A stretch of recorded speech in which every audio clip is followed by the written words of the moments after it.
On n'entend pas. Bonjour tout le monde, c'est Adam Messi, journaliste à CDF.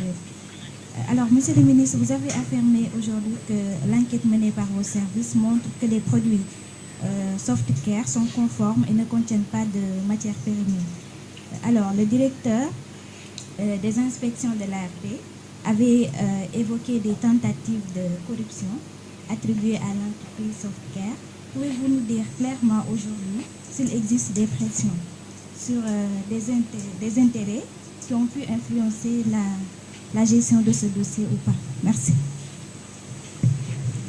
Merci. Merci beaucoup pour cette question. Je dirais sur les faits de corruption, comme c'est la personne concernée qui a dit qu'il y a une tentative de corruption, je suppose qu'il a ses preuves. Et je pense que l'affaire est aussi pendante devant les juridictions. Je ne peux pas m'y prononcer. C'est personnel. C'est lui qui a dit qu'il y a une tentative de corruption. Je n'ai pas ces informations. Je n'ai pas de données. Et je ne peux pas vraiment me prononcer sur ces questions de tentative de corruption. Maintenant, si vous parlez de pression, en tout cas, si c'est le ministère, il n'y a aucune pression de la part du ministère ni du gouvernement. Il n'y a aucune pression. Et je pense que vous pouvez aussi lui demander d'être plus clair. Quand il dit qu'il y a des gens qui ont exercé une pression, il faut qu'il dise qui lui a exercé des pressions. Qu'on soit clair. Moi, je suis transparent. Qu'on soit clair et qu'on présente une fois encore des preuves. Il faut que les gens arrêtent d'être dans l'émotion. Corruption. La justice est là. On pourra savoir si oui ou non il y a corruption. Parce que il me semble que l'entreprise Softcare c'est pourvu en justice pour demander à ceux qui viennent apporter les preuves. Je pense que ce sera très, très, très clair. Maintenant, sur les pressions, moi, je pose-lui la question de dire qui vous a fait la pression? Moi, je suis transparent.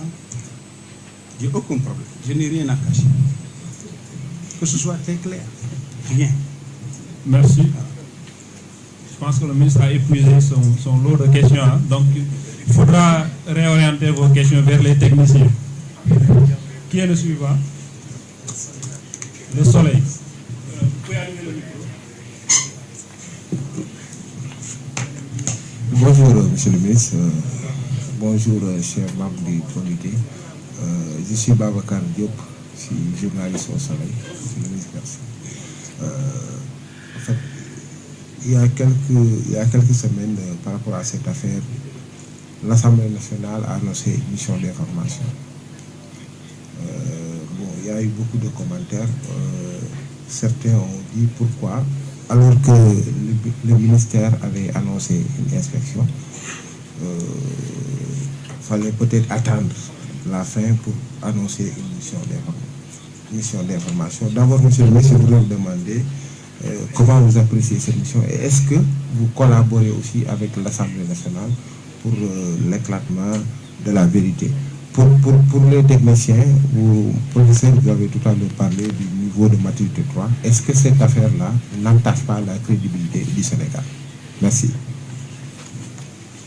Sur la collaboration. Vous m'obligez à prendre encore une autre question. Vous savez, on est dans un pays où il y a la séparation des pouvoirs.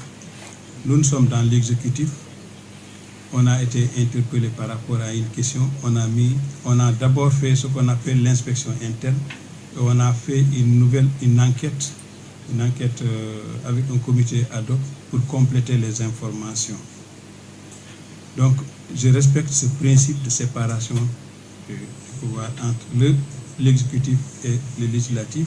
Et ils ont eu à faire des investigations, mais personnellement, je n'ai pas les résultats. Mais ce qui est sûr, c'est qu'on collabore très bien. Peut-être qu'ils n'ont pas encore terminé leur mission d'information, mais tout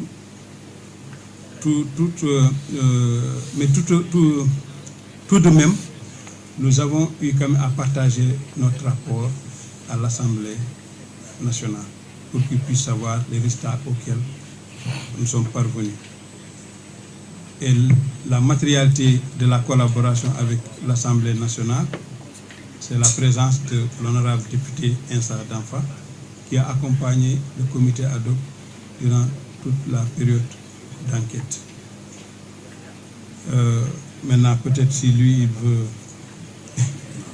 il veut apporter quelques éléments.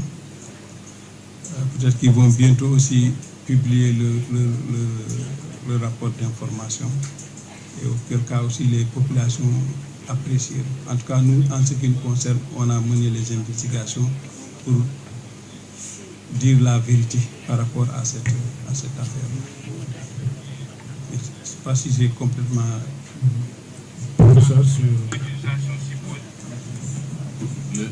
Monsieur le ministre l'a rappelé au départ, le comité ad hoc travaille indépendamment de ce que l'IAF, l'Inspection des affaires administratives, fait.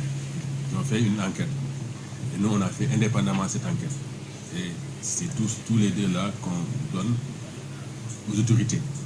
Donc sur la question de l'ARP NM3, est-ce que ça n'entache pas la crédibilité de l'ARP? En tout cas, c'est une opportunité d'amélioration. Parce que l'ARP a un processus vers le NM4, qui veut dire l'amélioration continue. Je rappelle qu'il est NM3 sur les médicaments et bientôt les vaccins. Et les couches pour bébés sont des produits d'hygiène de consommation courante. En principe, ça n'entre même pas dans la scarcelle de l'ARP. Mais puisqu'ils sont utilisés par des personnes sensibles, des bébés, par des femmes de façon intime, je pense que c'est louable que le ministère de la Santé puisse faire une inspection pour rassurer les populations. Même si le référentiel n'est pas là, donc c'est la faiblesse juridique, c'est louable qu'on s'intéresse à un produit qui peut impacter, entre guillemets, la santé. Donc, l'ARP NM3 a fermé, a arrêté une usine de fabrication de médicaments suite à ces mêmes inspecteurs, ces constats des mêmes inspecteurs. Personne ne l'a entendu dans la presse. L'ARP a géré des questions qui ont entraîné des situations plus graves sur le plan sanitaire. Ici au Sénégal, cette année, sur la pharmacovigilance, personne n'a entendu parler de ça. Donc l'ARP vraiment est outillé pour gérer la sécurité sanitaire des produits de santé et des produits connexes. Mais pour ce cas d'espèce, c'est un produit qui n'est pas dangereux du tout. On parle de risque sanitaire, mais le risque c'est quoi? C'est le danger intrinsèque qui est dans le produit, mutué par l'exposition. Il y a un risque sur la route d'accident,